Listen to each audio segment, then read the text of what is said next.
Nos aliments peuvent parfois contenir des résidus de produits phyto. Aussi, on peut se poser la question de savoir si, en mangeant, nous prenons un risque pour notre santé. Dès lors qu'une culture est traitée, il est tout à fait possible de retrouver des traces de produits phyto appelés résidus. C'est pour cela qu'il existe une réglementation définissant des seuils de résidus à ne pas dépasser. Ce sont les limites maximales de résidus, ou LMR. D'importantes marges de sécurité sont prises en compte lors de la fixation de ces seuils pour garantir la sécurité du consommateur. Des plans de contrôle réguliers sont aussi menés par les autorités européennes pour s'assurer que notre alimentation respecte ces limites réglementaires.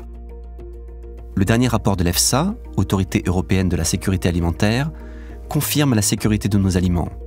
Après avoir analysé 81 000 échantillons, l'EFSA a constaté plus de 97% de conformité.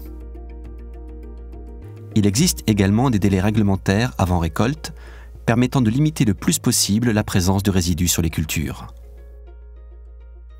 L'agriculteur doit respecter ce délai pour pouvoir récolter sa production, puis la vendre. Plus le traitement des cultures est maîtrisé, plus il est possible de limiter la présence de résidus dans nos aliments. Différentes mesures permettent une maîtrise de plus en plus fine de l'utilisation des produits phyto. Le raisonnement des pratiques est une réalité en France, avec une question cruciale. La culture peut-elle, ou pas, se passer d'un traitement? La décision se fait en observant et en s'aidant d'outils et de seuils d'intervention. Par exemple, sur le blé, on considère qu'au-delà de 10 pucerons au mètre carré, le traitement de la culture est préconisé.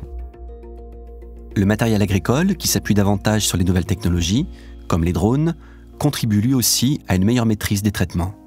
Toujours plus précis, il permet d'ajuster au mieux les quantités de produits. Les agriculteurs sont quant à eux des professionnels de plus en plus formés à ces avancées technologiques et réglementaires, avec le certificat Certiphyto valable 5 ans. En 60 ans, en France, la quantité de produits phyto nécessaires pour un traitement a été en moyenne divisée par 34.